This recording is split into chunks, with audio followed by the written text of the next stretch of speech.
ನಮಸ್ಕಾರ.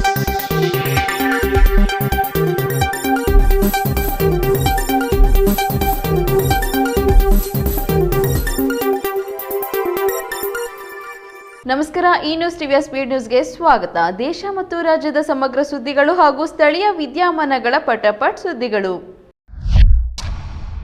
ರಾಜ್ಯದಲ್ಲಿ ಇತ್ತೀಚಿನ ಮಳೆಯ ಬಳಿಕ ಮತ್ತೆ ಒಣ ಹವಾಮಾನ ಮುಂದುವರೆದಿದ್ದು, ಇನ್ನು 2 ದಿನಗಳಲ್ಲಿ ಅಲ್ಲಲ್ಲಿ ಮಳೆಯಾಗುವ ಸಾಧ್ಯತೆ ಇದೆ ಎಂದು ಹವಾಮಾನ ಇಲಾಖೆ ತಿಳಿಸಿದೆ. ಇತ್ತೀಚೆಗೆ ಕೆಲ ಜಿಲ್ಲೆಗಳಲ್ಲಿ ಗುಡುಗು ಸಿಡಿಲು ಸಹಿತ ಸಾಧಾರಣ ಮಳೆಯಾಗಿದ್ದು, ಬೆಂಗಳೂರಿನಿಂದ ಬೀದರ್ವರೆಗೂ ಒಟ್ಟು 7 ಜಿಲ್ಲೆಗಳಿಗೆ ಯೆಲ್ಲೋ ಅಲರ್ಟ್ ಸೂಚಿಸಲಾಗಿತ್ತು. ಆದರೆ ಇಂದು ಮತ್ತೊಮ್ಮೆ ರಾಜ್ಯದೆಲ್ಲೆಡೆ ಶುಷ್ಕ ವಾತಾವರಣ ಆವರಿಸಿದೆ.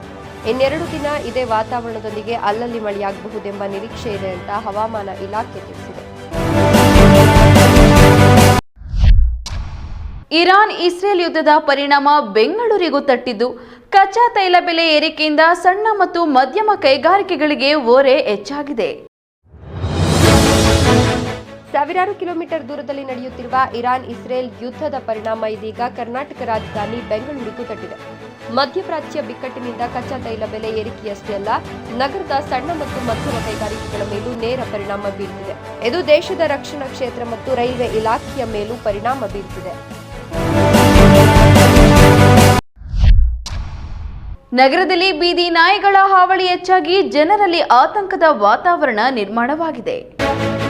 ನಗರದಲ್ಲಿ ಬೀದಿ ನಾಯಿಗಳ ಹಾವಳಿ ಹೆಚ್ಚಾಗ್ತಿರುವ ಹಿನ್ನೆಲೆ ಜನರಲ್ಲಿ ಆತಂಕ ಹೆಚ್ಚುತ್ತಿದೆ. ಇದರಿಂದಾಗಿ ರಸ್ತೆಯಲ್ಲಿ ಓಡಾಡೋದಕ್ಕೂ ಕಷ್ಟವಾಗಿದೆ. ಪುಟ್ಟ ಮಕ್ಕಳು, ವೃದ್ಧರಿಗೇನಾದರೂ ಅಪಾಯವಾದರೆ ಎಂಬ ಭಯದ ವಾತಾವರಣವಿರುವ ನಡುವೆಯೇ ನಗರದ ಅಪಾರ್ಟ್ಮೆಂಟ್ ಒಂದರ ನಿವಾಸಿಗಳು ದೇವರ ಮೊರೆ ಹೋಗಿದ್ದು ಆಶ್ಚರ್ಯ ಮೂಡಿಸಿದೆ. ಬೆಂಗಳೂರು ಅಭಿವೃದ್ಧಿ ಪ್ರಾಧಿಕಾರವು ಕೆಂಪೇಗೌಡ ಲೇಔಟ್ನ ಚಲ್ಲಘಟ್ಟ ರೈಲ್ವೆ ಅಂಡರ್ ಬ್ರಿಡ್ಜ್ ಕಾಮಗಾರಿಯನ್ನು ಯಶಸ್ವಿಯಾಗಿ ಪೂರ್ಣಗೊಳಿಸಿದೆ. ಬೆಂಗಳೂರು ಅಭಿವೃದ್ಧಿ ಪ್ರಾಧಿಕಾರವು ನಾಡಪ್ರಭು ಕೆಂಪೇಗೌಡ ಲೇಔಟ್ ವ್ಯಾಪ್ತಿಯಲ್ಲಿ ಅತ್ಯಂತ ಸವಾಲಿನ ಚಲ್ಲಘಟ್ಟ ರೈಲ್ವೆ ಅಂಡರ್ ಬ್ರಿಡ್ಜ್ ಕಾಮಗಾರಿಯನ್ನು ಯಶಸ್ವಿಯಾಗಿ ಪೂರ್ಣಗೊಳಿಸಿದೆ. ಬೆಂಗಳೂರು ಮೈಸೂರು ರೈಲು ಹಳಿಗಳ ಕೆಳಗೆ ರೈಲು ಸಂಚಾರಕ್ಕೆ ಯಾವುದೇ ಅಡ್ಡಿಯಾಗದಂತೆ ಈ ಬೃಹತ್ ಸುರಂಗ ಮಾರ್ಗವನ್ನು ನಿರ್ಮಿಸಿರುವುದು ಇಂಜಿನಿಯರಿಂಗ್ ಲೋಕದ ಮೇಲಿಗಲ್ಲು ಎನ್ನಲಾಗಿದೆ. ಡಿಜೆಹಳ್ಳಿಯಲ್ಲಿ ನಡೆದ ಭೀಕರ ಹತ್ಯೆ ಪ್ರಕರಣದ ಆರೋಪಿ ಅಜ್ಮೀರ್ನಲ್ಲಿ ಬಂಧನಕ್ಕೊಳಗಾಗಿದ್ದಾನೆ. ಬೆಂಗಳೂರು ನಗರದ ಡಿಜೆಹಳ್ಳಿ ಸಕ್ಕರೆ ಮಂಡಿಯ ಪಾಳುಮನೆಯಲ್ಲಿ ನಿಶ್ಚಿತಾರ್ಥ ಮಾಡಿಕೊಂಡಿದ್ದ ಅಪ್ರಾಪ್ತಿಯನ್ನ ಕೊಲೆ ಮಾಡಿ ಪರಾರಿಯಾಗಿದ್ದ ಭಾವಿ ಪತಿ ಸೈಯದ್ ಶಬೀಲ್ ಸಿಕ್ಕಿಬಿದ್ದಿದ್ದಾನೆ. ಮದುವೆಯಾಗಬೇಕಿದ್ದ ಯುವತಿ ಮೇಲಿನ ಅನುಮಾನದಿಂದ ಆಕೆಯನ್ನ ಕೊಂದಿದ್ದ. ಮಾರ್ಚ್ 17ರಂದು ಆಕೆಯನ್ನ ಭೇಟಿಯ ನೆಪದಲ್ಲಿ ಕರೆದು ಎದೆ ಭಾಗ ಕತ್ತರಿಸಿ ಗುಪ್ತಾಂಗಕ್ಕೆ ಚಾಕುವಿನಿಂದ ಇರಿದು ಕುತ್ತಿಗೆ ಕೊಯ್ದು ಹತ್ಯೆ ಮಾಡಿ ಪರಾರಿಯಾಗಿದ್ದ. ಬಳಿಕ ಪೊಲೀಸರು ಎಲ್ಲ ಕಡೆ ಶೋಧ ನಡೆಸಿದ್ದು, ಅಂತಿಮವಾಗಿ ಹಂತಕ ಶಬೀಲ್ ರಾಜಸ್ಥಾನದ ಅಜ್ಮೀರ್ ದರ್ಗಾ ಬಳಿ ಬಲೆಗೆ ಬಿದ್ದಿದ್ದಾನೆ. ಕೊಲೆ ಬಳಿಕ ಪಶ್ಚಾತ್ತಾಪವಾಗಿ ಅಜ್ಮೀರ್ ದರ್ಗಾಕ್ಕೆ ಹೋಗಿದ್ದ ಅಂತ ತಿಳಿದು ಬಂದಿದೆ.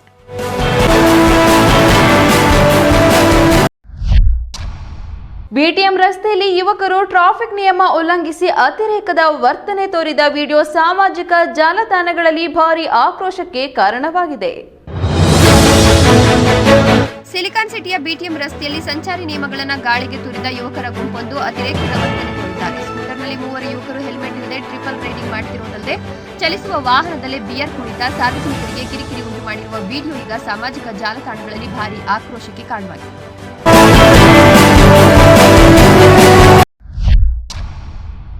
ಗ್ಯಾಸ್ ಸಿಲಿಂಡರ್ ಬಳಕೆ ವೇಳೆ ಸುರಕ್ಷತಾ ನಿಯಮಗಳನ್ನು ಪಾಲಿಸುವುದು ಅತ್ಯಗತ್ಯ ಎಂದು ಸೂಚಿಸಲಾಗಿದೆ. ಮನೆಯಲ್ಲಿ ಅಥವಾ ವಾಣಿಜ್ಯ ಬಳಕೆಗೆ ಅಡುಗೆ ಗ್ಯಾಸ್ ಸಿಲಿಂಡರ್ ಅನ್ನು ಸಂಗ್ರಹಿಸಿರುವಾಗ ಅಥವಾ ಬಳಸುವಾಗ ಸುರಕ್ಷತೆಯ ದೃಷ್ಟಿಯಿಂದ ಕೆಲವು ನಿಯಮಗಳನ್ನು ಪಾಲಿಸುವುದು ಅತ್ಯಗತ್ಯ. ಸಿಲಿಂಡರ್ ಎಷ್ಟು ದಿನಗಳ ಒಳಗೆ ಖಾಲಿ ಆಗಬೇಕು ಮತ್ತು ಅದರ ಮೇಲೆ ನಮೂದಿಸಿರುವ ಎಕ್ಸ್ಪೈರಿ ಡೇಟ್ ಅನ್ನು ಹೇಗೆ ಗುರುತಿಸಬೇಕು ಎಂಬ ಮಾಹಿತಿ ಇಲ್ಲಿದೆ ನೋಡಿ.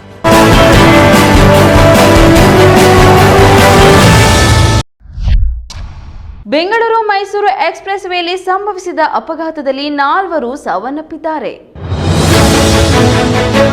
ಬೆಳ್ಳಂಬೆಳಗ್ಗೆ ಸಂಭವಿಸಿದ ಭೀಕರ ರಸ್ತೆ ಅಪಘಾತದಲ್ಲಿ 4 ಸಾವನ್ನಪ್ಪಿದ ದುರ್ಘಟನೆ ಬೆಂಗಳೂರು ದಕ್ಷಿಣ ಜಿಲ್ಲೆಯ ರಾಮನಗರ ವ್ಯಾಪ್ತಿಯಲ್ಲಿ ಸಂಭವಿಸಿದೆ. ಬೆಂಗಳೂರು ಮೈಸೂರು ಎಕ್ಸ್ಪ್ರೆಸ್ ವೇನಲ್ಲಿ ಚನ್ನಪಟ್ಟಣ ತಾಲೂಕಿನ ಸಂಕಲಗೆರೆ ಗ್ರಾಮದ ಬಳಿ ಒಂದು ಅಪಘಾತ ಸಂಭವಿಸಿದೆ. ದಾವಣಗೆರೆ ಉಪಚುನಾವಣೆಯಲ್ಲಿ ಕಾಂಗ್ರೆಸ್ ನಾಯಕರು ಒಗ್ಗಟ್ಟು ಪ್ರದರ್ಶಿಸಿದ್ದಾರೆ. ಅಲ್ಪಸಂಖ್ಯಾತರಿಗೆ ಟಿಕೆಟ್ ನೀಡದ ಕಾರಣ ದಾವಣಗೆರೆ ದಕ್ಷಿಣ ಉಪಚುನಾವಣೆಯಲ್ಲಿ ಬಂಡಾಯದ ಬಿಸಿ ಎದುರಿಸಿರುವ ಕಾಂಗ್ರೆಸ್ ಇವುಗಳೆಲ್ಲದರ ನಡುವೆಯೂ ಸೋಮವಾರ ಒಗ್ಗಟ್ಟು ಪ್ರದರ್ಶನ ಮಾಡಿತು. ಮಾಜಿ ಸಚಿವ ಶಾಸಕ ಶಾಮನೂರು ಶಿವಶಂಕರಪ್ಪ ಅವರ ಮೊಮ್ಮಗ ಸಮರ್ಥ ಶಾಮನೂರು ಪಕ್ಷದ ಅಭ್ಯರ್ಥಿಯಾಗಿ ನಾಮಪತ್ರ ಸಲ್ಲಿಸಿದರು. ಇದೇ ವೇಳೆ ಸಿಎಂ ಸಿದ್ದರಾಮಯ್ಯ, ಉಪಮುಖ್ಯಮಂತ್ರಿ ಡಿಕೆ ಶಿವಕುಮಾರ್ ಹಾಗೂ ಸಚಿವರು ಒಗ್ಗಟ್ಟು ಪ್ರದರ್ಶಿಸಿದರು.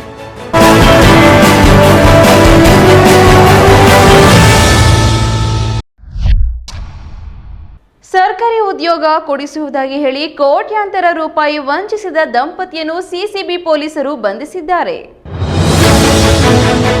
ಕೋರ್ಟ್ಗಳಲ್ಲಿ ಸರ್ಕಾರಿ ಉದ್ಯೋಗ ಕೊಡಿಸೋದಾಗಿ ಭರವಸೆ ನೀಡಿ ನೂರಾರು ಜನರನ್ನ ವಂಚಿಸಿದ್ದ ಖತರ್ನಾಕ್ ದಂಪತಿಯನ್ನ ಸೆಂಟ್ರಲ್ ಕ್ರೈಂ ಬ್ರಾಂಚ್ ಪೊಲೀಸರು ಬಂಧಿಸಿದ್ದಾರೆ.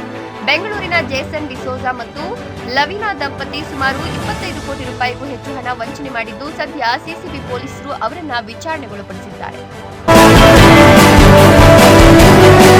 ಈ ನ್ಯೂಸ್ ಟಿವಿಯ ಸ್ಪೀಡ್ ನ್ಯೂಸ್ ಜೊತೆಗೆ ತಪ್ಪದೆ ವೀಕ್ಷಿಸಿ. ಈ ನ್ಯೂಸ್ ಟಿವಿಯ ಮುಖ್ಯ ಸಂಚಿಕೆ ರಾತ್ರಿ 8:30ಕ್ಕೆ.